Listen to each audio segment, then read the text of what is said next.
Hello everybody, this is Danny from Deepsouth Homestead on Porch Time today.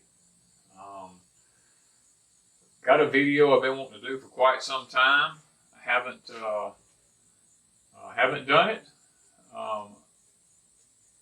It's been kind of one of the things I've been just working on. And yes, I have a fan. It's over 100 degrees out here. My body temperature is 98.6. It's way over 100. And even if I do nothing, I'll burn up and start sweating. So I'm trying to keep a little air going on me here, and hopefully the camera won't go in and out of focus with this moving. So the video for today I want to do is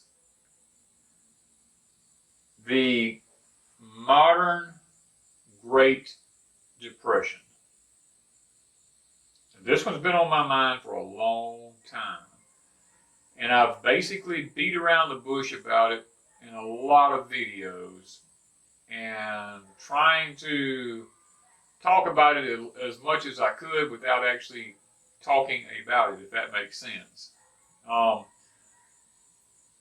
During the Great Depression, the thing about it is the people that lived then, most of them are gone.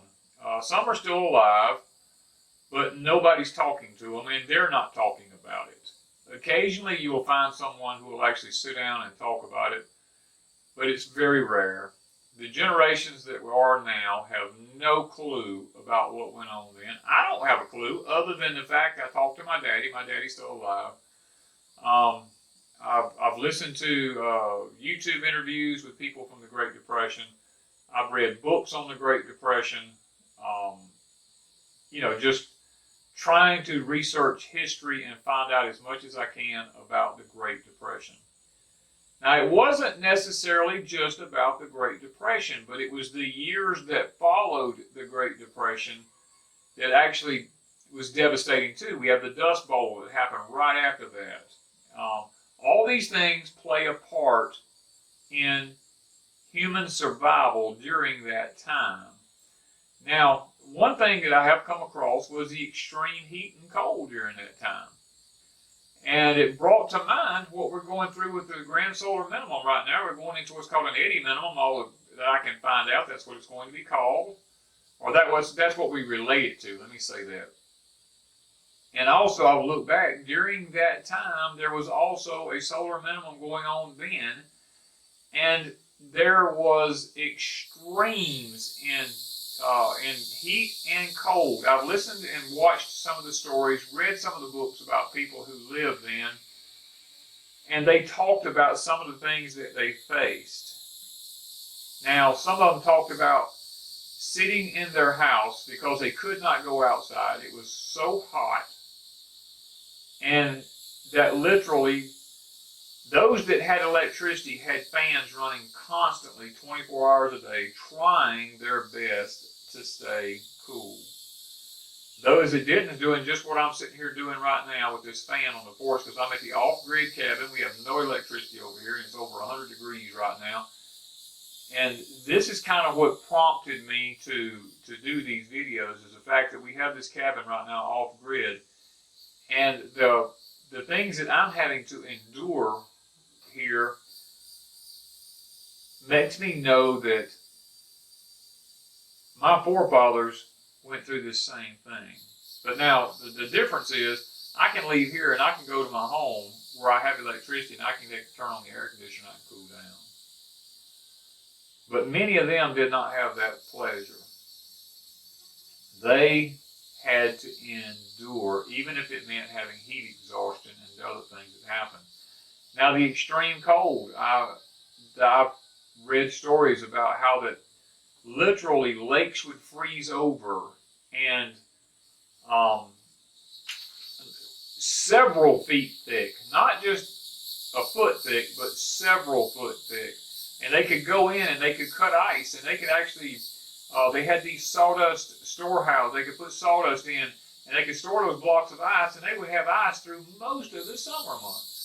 I mean, it's amazing to me the things that they figured out during that time. My daddy talked about when his mother passed right after the Great Depression. He said, son, it was so cold and there was so much ice and snow that in the South here now, where I live at, that they had to have picks to pick the grave because the ground was frozen so deep, and that the cedar trees had so much ice on them, they were bowed over to the point where you could reach up and you could literally pinch the tops out of them. They were just bowed over so bad.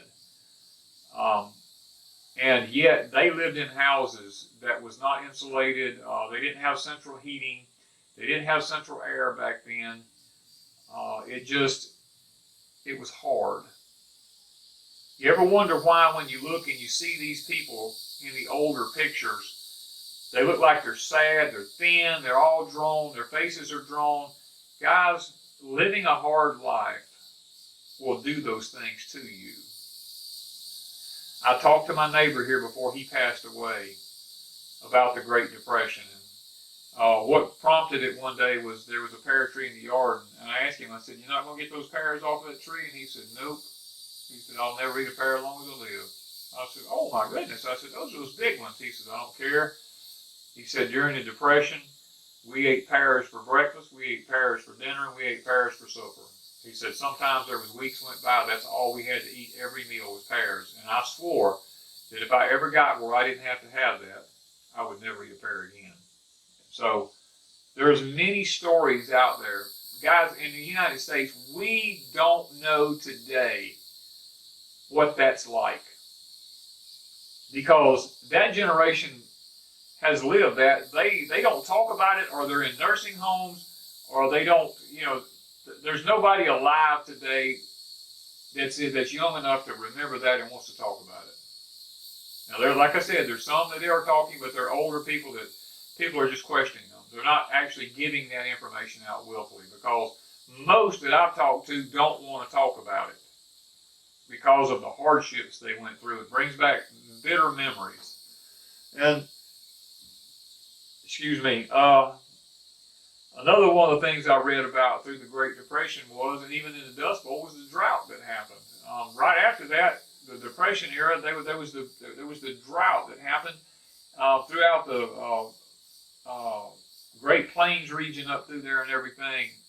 And there's many stories been told about the Dust Bowl and about the dust, and how that people would sit in their houses and they'd see the dust coming, and literally the old houses back then had cracks in the walls and cracks in the floors, and people talked about wetting down rags and stuffing around the windows and stuffing around the doors and all the cracks, because you could sit in the house, and when the ray of the sun would shine through the windows, you could literally see the dust just coming through the house, just settling on everything, and the floors in the house would be full of dust. The beds would have dust on them. The plates, everything in the house would have dust on it. If you had any food, it had dust in it. You could feel the grit in your teeth every time you ate because of the dust. Guys, we don't face that today. Our houses today, I've been a carpenter for the last 26 years. Or for 26 years, I was a carpenter. Our houses had to be built to energy efficiency. They had to be airtight homes. They had to meet certain specifications. These houses, very seldom would dust even get in them, if it could get them. As a matter of fact, they're so toxic to live in because they can't breathe. So that when you turn air conditioning units on, they have to function a certain way. They do tests on the house to see if they're pulling any outside air in. They call it pollutants are coming into the house. And the bottom line is probably better for them. But these old houses back then, during the drought, they talked about how the dust would just come through the house. And then when the winter time come, how that snow. My dad talks about how that snow, they would wake up and there'd be snow dustings on the floor in the house. They would put antifreeze in the toilets in the house, because when they got lucky enough to have a toilet in the house, which wasn't, they rarely had that. Most of them had to go out to an outhouse. But when they finally got a toilet in the house, they didn't understand. And the first freeze that come along busted the toilet because it got so cold in the house. And they learned they had to put antifreeze in the toilets overnight to keep them from freezing. I mean, these are things, nobody talks about these things anymore, guys. The modern Great Depression will be one that's somewhat similar, but yet 100% different. We're going to face those same things. There's going to be extremities in weather. There's going to be drought. We're going to face all these things. It's just that our living conditions are a lot different today. Now, one of the things that that was discussed. Now, it depends on where you lived during the Great Depression, whether there was a lack of food. Now, there was plenty of food on the farms. One of the things that you hear a lot of people say about the Great Depression is we was poor and we didn't know it. We always had plenty to eat, but in the cities, lots of times, they had people that was out of jobs and they didn't have money to buy food because that's the reason they had soup kitchens and stuff like that. That's why the commodities began to be issued through welfare programs and stuff like that after the Great Depression, was so that people would have food to eat. In the world we live in today, with what we're fixing to face in the next few years, there's going to be a lack of food. But there's not going to be the camaraderie with people like they was back then. Things are going to be completely different. People now are just completely different. And the food supply now, back then, a lot of people raised their own food. Mama would say, Johnny, can you go out back? And they raised rabbits in little, especially if you lived in town, they had rabbits in little pens in the back. And when the men would come through and they would take the sling blades and they would cut the bahia grass down in between the sidewalks and stuff like that, a lot of the people would go out after they come through and take a rake and gather it up and go lay it up on top of a little rabbit shed and let the sun dry it. And they would use it for hay for the rabbits. They would store it up actually for the winter months on the hay. And so they have hay for the rabbits. They'd say, Johnny, can you go back and get one of the rabbits out of the pen so we can have them? I mean, people in town nowadays don't even have a concept of doing that. There's no, it's a completely different world. Everybody has people who come through, they manicure yards. Nobody gathers grass anymore, and if you did, to feed the animals, it'd be toxic because so many of the yard care people now, they spray all these poisons in yards, the Roundups and stuff to kill grass around trees to make all these beautified yards, and all the weed eaters do all the edging and stuff like this, and it's a different world that we live in today. It would be extremely difficult for people in the cities now to even function, even though there's people in the cities that are doing container gardening. Some of them are raising some rabbits, some of them are raising some chickens in the backyards, whatever they're allowed to do. There are those that are doing it. But back then, people had a knowledge of surviving like they don't have today. It's a completely different ball game today. Now, not only is it the lack of food, people today are different minded than people back then was. People back then knew how to survive. They knew how to garden. They knew how to stretch food. They knew how to stretch anything to make it work. People today have an inability to cope. And the simple fact that if the EBT machines went down and the cards was not accepted or credit cards didn't work for some reason, the ATMs wasn't working, then there would be the inability to cope because people without the cards or without the supplemental incomes or something like that, they would not know what to do. We would have riots in the street. Back then, according to what I'm able to read and watch in the Great Depression, when someone did without, usually the neighbors were close enough together that they understood one another, they checked on one another, and if someone was lacking in something, then they would go and they would offer them a little something, if they didn't have anything to help them get by, or if someone was sick in the family and they had a field that needed to be harvested, everybody come together in the neighborhood and they would harvest for them. Or if you had an overabundance of something after you canned, or you had hog killing days where several families would come together in the community, you had syrup cooking. People in the community would come together and cook syrup, so everybody would have syrup for the year. They would have meat for the year when they killed hogs. They've done all these kind of things. That kind of community is gone. Very few people even do this kind of thing anymore, because the problem nowadays is most people can't even get along, much less work with your neighbor. Come on, get real. That was in the old days. Who wants to do that kind of stuff? Is the mentality of people today. Now, guys, it's it's still hot out here. It ain't quit being hot. And it is, let me tell you something right now. It is 7:35 right now, and it's still over 100 degree. Now, there was also the lack of knowledge today. We talk about how backwards people were back during the Great Depression and right after it. And typically speaking, technologically speaking, let's say that, they probably were backwards. But when it comes to surviving, which is really what's important, and knowing how to live off the land, knowing how to survive, they were so far superior to us today that it's not even funny. We think we have, quote unquote, all the answers today because we have Google. We can Google anything we need to know except how to survive and get along with somebody. Now, Google may tell us how to do it, but we don't know how to do it because we didn't grow up doing it. That's the difference between then and now. People back then knew how to do stuff. They knew how to get out. They knew how to kill a hog. They knew how to butcher a chicken. They knew how to put up a fence. They knew how to build a barn. They knew how to work on something if it didn't run. You know, if the old Model T or Model A or whatever it was, old 56 Ford or whichever one it was that you had after the Great Depression didn't run, old flatheads or something, most people had a common knowledge of how the generators worked on them and how you could push them off and crank them, or how the old, if you burn a valve or if you had a Babbitt rods in them, you could you know, a lot of people put leather in them and stuff like that. Or my grandpa's brother talked about, he made a trip one time in one of his vehicles and the transmission kept jumping out of gear, so he stopped on the side of the road, cut a forked stick and propped it between the seat and the stick shift and held it in gear till he got where he was going. People back then knew how to do stuff. My daddy talks about sawing logs. He had to go to work at 12 years old. His daddy fell off of a load of pulpwood and broke his leg, and there was no one in the family to make any kind of money.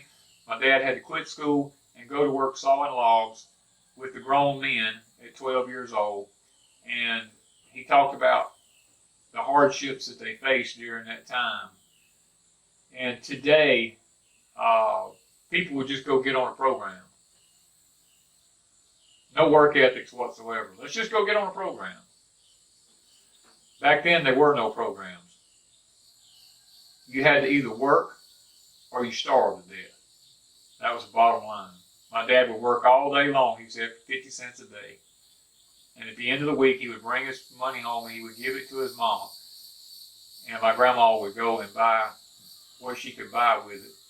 And they were sharecroppers at some points, and they worked for some groups of people. They lived there, and they didn't pay them in real money. They paid them in money that could only be spent at their stores that they had. So you had to buy what they had, but that's the way they survived back then.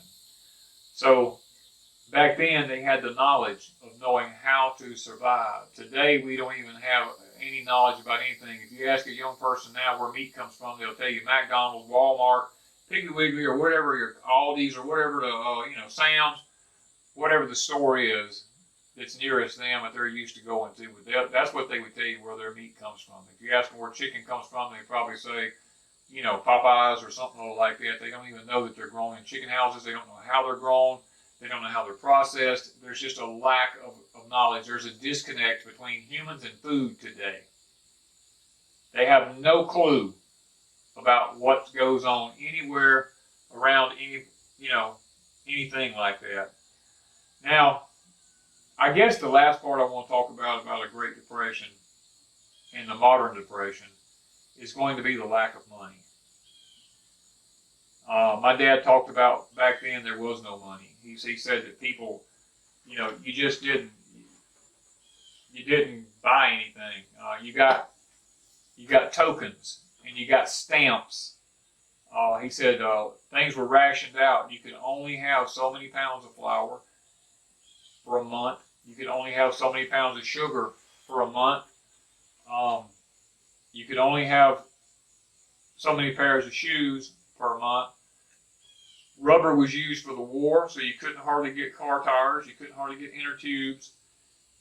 He told me about all these things that they were very limited on. They were rationed. They just couldn't have it. You weren't allowed to. And then he talked about how hard it was for them to get by in lots of times. And guys, we don't understand the lack of money today, because today everything's based on credit and your credit score. If you can keep your credit score up, then you can get what you want. And if there's a lack of money and you can't pay for something, then things go into the credit bureau. And back then, if you couldn't pay your debt, a lot of the people my dad said would work with you. They would say, just pay me when you can, or just give me a little along, or bring me some eggs, or bring me some pork from one of the hogs you kill, maybe some vegetables, and we'll take off what that's worth off of your bill, stuff like that. And that you don't do that anymore. There's a lack of money today. In the new modern depression, it's going to be different. As a matter of fact, it's probably going to usher in the end time events that we talk about, or that's talked about in the Bible. A measure of wheat, a day's wages for a measure of wheat, which tells me there's going to be famine. There's going to be a shortage of food. And it's going to take all you can make in a day to be able to buy enough food for one person. These are things we need to think about. The Bible tells us this is coming. It's already been one time in the Great Depression. And it's probably been in, before then in eras in history. We just don't know it because we're not alive. Nobody's alive from that era. We have some books and some stuff like that. And it fixed to be the same thing with the Great Depression. The kids that's alive today, they have no clue what the Great Depression was. If you tell them they can't have a cell phone, or they can't go to Wendy's or McDonald's or to Walmart, or if they can't go to the gaming store and buy their video games and stuff like this, they freak out. They're like, what? What do you mean? I can't do this. And they go and get all violent and get upset and start crying, and it's just a pitiful world, guys. It's pitiful. We have a generation of people here who just,